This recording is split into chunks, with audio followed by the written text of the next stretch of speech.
इसमें ये देखा कि hyperinsulinemia smooth muscles of lungs airway पे क्या असर पड़ता है, इससे क्या असर होता है और ये होता भी है कि नहीं या ऐसे ही हमने बना लिया है। तो मैंने ये 3-4 दिन में ये इसको देखा, फिर मियाँ साहब से डिस्कस किया, उन्होंने हौसला अफजाई की कि नहीं ये ज़रूर बताना चाहिए हमें। अच्छा, डेफिनेशन ऑफ हाइपर इंसुलिनीमिया क्या है?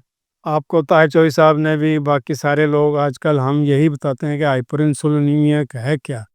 बुनियादी तौर पे हाइपरइंसुलिनीमिया आम ज़ुबान में ऐसे ही है जिस तरह ज़हीर ने साहब ने बताया कि सबसे पहले हाइपरइंसुलिनीमिया होता है जब हम कार्बोहाइड्रेट प्रोटीन ज़्यादा इनटेक करते हैं, तो वो हाइपरइंसुलिनीमिया होता जाता है। वो क्या करता है, जो हमारी ज़रूरत की ग़िज़ा होती है कार्बोहाइड्रेट, वो तो यूटिलाइज हो जाती है, बाकी जो है वो उसको फ़ैट में कन्वर्ट कर देता है।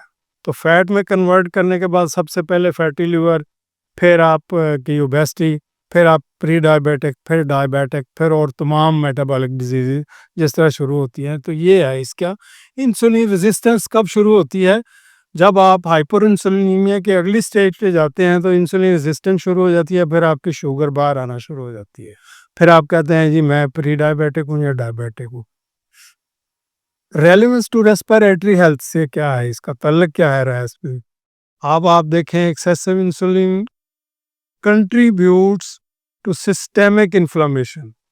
जब आप हाइपर इंसुलिनीमिया की स्टेज में होंगे, या आपको बैठे हुए जितने लोग हैं अगर आप देखें अपना चेक करें तो फैटी लिवर में है, तो लाजमी आपका सब clinical inflammation through out the body होती है, और कहीं ना वो ज़्यादा होती है, कहीं वो ज़्यादा होती है। और इसके अलावा ये एक हार्मोन हमारी जो फैट होती हैं उसमें प्रो इन्फ्लेमेटरी साइटोकाइनेज निकलता है इससे। तो दोनों मिलके इसको क्या करते हैं, हमारे वो जो ब्रोंक्योल्स जो हैं 23 या जितने भी उन्होंने गिनवाए थे, उन सब में स्मूथ मसल्स हैं। उन सब स्मूथ मसल्स की क्या करता है, इन्फ्लेमेशन। आगे क्या करता है, bronchial hyper sensitivity. Bronchial hyper sensitivity उसकी insulin resistant and high insulin levels may increase the sensitivity of airway and leads to narrowing।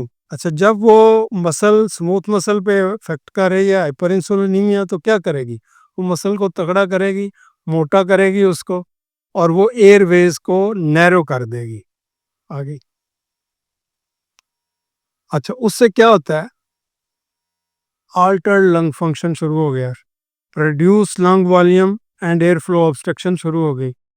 फिर वर्सन अस्थमा कंट्रोल, सबसे बड़ी वजह। आप ये देखें कि अगर मैं आपको बताऊंगा कि एक बहुत बड़ी स्टडी है जिसमें ये देखा कि किस तरह ये जो हाइपर इंसुलिनीमिया के या डायबिटिक पेशेंट होते हैं उनमें अस्थमा वर्सन कैसे होता है। अभी और link with obesity, asthma and metabolic. Obesity में क्या होता है, leads to chronic low grade inflammation, जैसे कि मैंने पहले बताया, साइटोकिनाइज को रिलीज करता है, हाइपर इंसुलिनीमिया करता है, जल्दी जल्दी करता है। एस्थमा, एस्थमा जिस तरह के डेफिनेशन बता दी हुई है, inflammation of airways, bronchial hypersensitive, exacerbation, systemic inflammation, ये सारी चीज़ें आपको पहले बता चुके था ज़हीर साहब। एयरवे हाइपरसेंसिटिव हाइपर रिस्पॉन्सिवनेस क्या है, मैकेनिज्म क्या है, insulin increase airway smooth muscle reactivity, effect heightened sensitivity और स्टिमुलाई, एग्जांपल एलर्जेंस। अब आगे हम एलर्जेंस की बात करेंगे, अभी आपने बताया उन क्लिनिकल आउटकम क्या होगा, इस्तेमाल लाइक सिम्टम शुरू हो जाएंगे आपको अभी। अब कई पेशेंट देखे हैं वो हाँफते हैं, उनकी जो है वीजिंग भी होती है, लेकिन उनको अस्थमा नहीं होता है, लेकिन वो ओबीस होते हैं, पेशेंट ओवरवेट होते हैं। अच्छा, airway smooth muscle cell proliferation शुरू हो जाती है, हाइपरट्रॉफी उनकी शुरू हो जाती है। मैकेनिज्म एक्टिवेशन, ये जो है ये लंबी बात है कि किस तरह होता है, ये भी मेरे पास मौजूद है, लेकिन अगर कोई देखना चाहे तो मैं दिखा भी सकता हूँ कि ये एक सिस्टम है जिसके तहत ये चलती है। प्रो इन्फ्लेमेटरी इफेक्ट्स क्या होता है, मैकेनिज्म इंक्रीज्ड IL-1 और TNF-E, ये एंजाइम्स हैं जो कि बढ़ जाते हैं, लोकल लंग इन्फ्लेमेशन शुरू हो जाती है, आउटकम वर्सेंड हो जाता है एयरवेज अगर उसकी करे तो।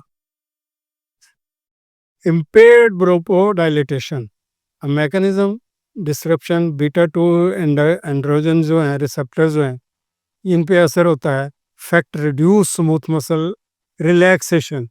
अब ये जो ब्रोंकोडायलेटर देते हैं, इसका फंक्शन क्या होता है कि ये हमारे वो स्मूथ मसल को डायलेट करते हैं।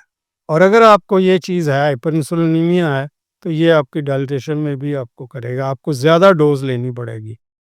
म्यूकस होगा, प्लगिंग शुरू हो जाएगी और वो उसमें टैग बनना शुरू हो जाएगी। अच्छा, अभी ये बात की थी कि ये जो है, क्या नाम है, एस्थमा, ये एलर्जिक से ज़्यादा होता है। अब एलर्जी एक तो होती है सूंघने से, जिस तरह कारपेट हो गया, माइट हो गया, ये चीज़ें हो गई, धूड़ मिट्टी हो गया, सिगरेट हो गया।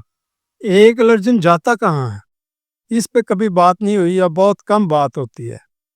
जिस हिसाब से मैंने सालों पहले बात की थी कि लीकी गट क्या होती है, तो लीकी गट ये होती है कि आपका एपिथेलियम जो है वो डैमेज हो गया और उसमें रास्ता बन गया एक।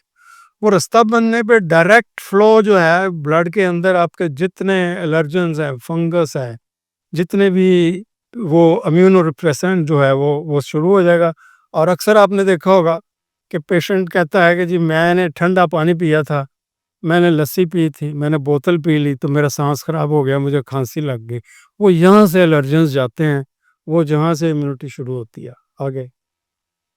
अब ये डिटेल स्टेज है, इसमें भी यही बताया गया है कि इसका डायरेक्ट लिंक है इसके साथ, और इसी से ये हमारी होती है। अक्सर हम कहते हैं जी मैंने फलां चीज़ खा ली, जिस तरह अक्सर लोग कहते हैं अंडे से मुझे एलर्जी है, अंडे से मुझे ये हो गया।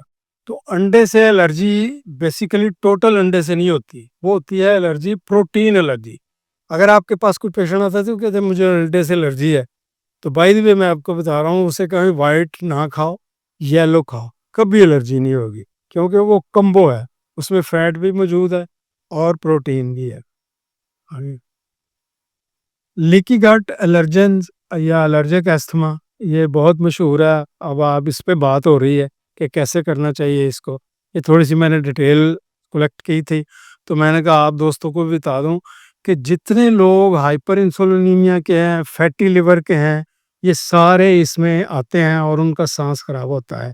आगे, बस 2 स्लाइडें हो रही, आगे जी।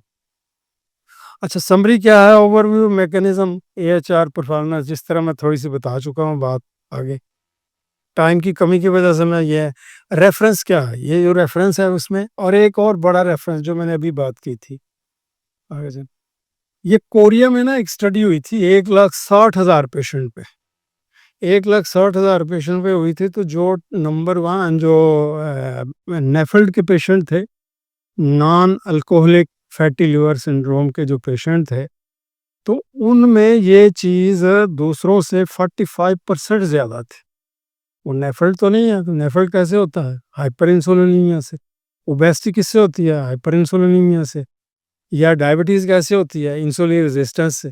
तो ये जिन लोगों में ये मौजूद हो, उनमें ये केयर करें, ये देखें। ये एक बड़ी मशहूर स्टडी है, 1,60,000 पेशेंट्स पे ये स्टडी की गई, और उसमें ये क्या है कि हॉस्पिटलाइजेशन में उनमें जेंडर ये हुआ कि फीमेल्स जो हैं वो 65% हॉस्पिटलाइज हुई, ज़्यादा होती हैं उसमें, और मेल जो है वो 35।